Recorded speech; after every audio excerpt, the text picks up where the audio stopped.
Patrick Cohen. Voici la revue de presse de Marion Lagardère. Bonjour Marion. Bonjour Patrick, bonjour Julie, bonjour à tous. Dans la presse ce matin, Marion, on liste les fractures et les divisions. Oui, division en une du Parisien par exemple, qui met les fonctionnaires face à Emmanuel Macron. Il marche, titre le journal, mais l'Élysée garde le tempo. L'édito est formel, les manifestants passent, Macron avance. Circuler, il n'y a rien à voir. Hasard ou coïncidence, c'est précisément ce que suggère en page 3 une source dite au sommet de l'État qui s'est confiée au journal lors du déplacement présidentiel à Francfort. Vous avez vu la manifestation, demande la source. C'est hyper faible. Alors Macron 1, manif 0. Ce n'est pas l'avis de la presse régionale. Le pari gagnait des fonctionnaires, titre la Marseillaise. Ils étaient au rendez-vous, ajoute la Voix du Nord. En nombre pour le Courrier Picard, en force pour la République des Pyrénées. Visiblement, les quotidiens régionaux n'ont pas suivi le déplacement présidentiel à Francfort et son débriefing sur la mobilisation hyper faible. Et puis, toujours à propos de division, de France coupée en deux, il y a aussi ceux qui anticipent la mutation potentielle de micro-polémiques en fracture majeure. L'Express propose un dossier sur les risques du politiquement correct, langage, sexualité, communauté, ces concepts qui divisent la société, de l'écriture inclusive à l'antiracisme intersectionnel en passant par la drague devenue harcèlement, tout y passe. Un dossier empreint d'inquiétude donc sur la gravité de ce qui est en train d'advenir dans ce pays. Inquiétude que la philosophe Cynthia Fleury en page 44 du même magazine L'Express dégonfle en quelques mots. La tyrannie des minorités, c'est une construction, dit-elle, une vue de l'esprit. L'autre grand titre ce matin, ce sont les divisions qui minent l'Espagne autour de l'indépendance de la Catalogne. Oui, l'exercice d'équilibriste de Carles Puigdemont fait la une de nombreux journaux. Mediapart met en avant l'appel au dialogue. Ouest France parle d'une sécession catalane en suspens. Si la rupture tant attendue n'a pas eu lieu, écrit Laurent Marchand, la sortie de crise est tout sauf acquise. L'indépendance attendra, résume Le Figaro, qui, au-delà de la Catalogne, s'intéresse aussi à ce qui se passe en Pologne. Reportage de Laure Mandeville qui raconte depuis Varsovie le fossé qui s'est creusé entre les conservateurs eurosceptiques et les libéraux pro-européens. Dans la capitale polonaise, dit-elle, l'humeur est sombre. Les Varsoviens sont sur les dents, persuadés que le pays s'enfonce dans l'autoritarisme. En face, le parti Droit et Justice, au pouvoir depuis 2 ans, fustige ces élites qui se considèrent au-dessus des lois, qui ont abandonné le petit peuple et qui méprisent les gens des petites villes.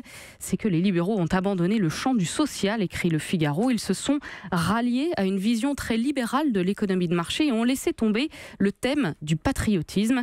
Une fracture qui inquiète un ancien de Solidarnosc. Il y a désormais 2 Polognes, dit-il. Nous n'avons pas les mêmes interprétations, pas les mêmes valeurs. Nous ne nous écoutons plus. Nous ne nous parlons plus. Pire encore, nous n'avons même pas envie de nous parler. Une situation qui devrait justement parler aux Catalans, aux Britanniques, mais aussi un petit peu à nous, Français. Oui, et puis division et fracture, c'est aussi le thème de la revue 21. Double France voyage dans un pays éclaté, c'est le titre de ce dossier qui propose d'ausculter un hexagone fragmenté, à lire notamment le récit d'Olivier Brune qui fait le portrait de Montlouis, petite bourgade du Cher, coupée en deux, où des clans irréductibles ne se parlent plus que par invectives, plaintes aux gendarmes et assignations en justice. Pour comprendre, il faut remonter le fil sur plus de 30 ans. C'est au début des années 80 que la grande bascule s'enclenche. Montlouis procède au remembrement de ses parcelles agricoles, écrit Olivier Brune. La redistribution est pilotée par l'État et permet de regrouper les petits champs éparpillés en domaines de centaines d'hectares.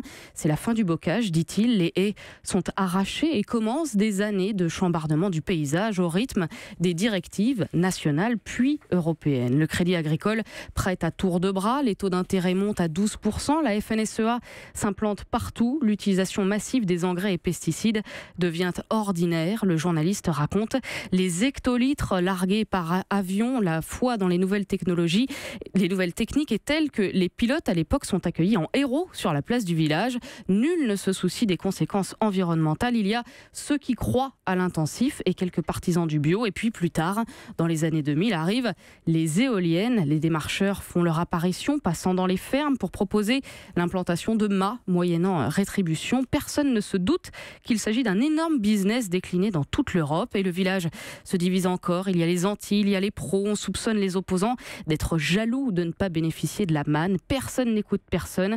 On se déchire, on se replie sur soi. Autant de ce que le journaliste appelle des grincements d'âme. À lire donc dans la revue 21, un récit qui, bien au-delà de ce petit village du Cher parlera sans doute à beaucoup d'auditeurs. Encore. Et enfin, Marion, et parce qu'il n'y a pas que des déchirements, ceux qui font la une ce matin, ce sont les footballeurs, les joueurs de l'équipe de France. Et oui, du bleu et des sourires un peu partout. Qualifié, titre simplement Nice Matin, mission accomplie pour l'Est républicain. Vivement le caviar, commente l'équipe, mais si la victoire fait l'unanimité, Patrick, la manière n'a pas séduit. On s'était promis de ne pas banaliser une qualification pour la Coupe du Monde, écrit Vincent Duluc, mais après cette victoire piteuse contre la Biélorussie, la promesse n'est pas facile à tenir. Et de fustiger des bleus médiocres, plus à l'aise avec leurs mains qu'avec leurs pieds. Comment des joueurs de ce niveau peuvent-ils proposer quelque chose d'aussi vide collectivement, s'interroge le journaliste qui conclut: la récurrence de la médiocrité chasse toute idée de hasard. Tout semble à repenser, mais par bonheur, il y a 8 mois pour cela. 8 mois qui permettront au moins de se souvenir que se qualifier pour la Coupe du Monde est une fête. Voilà.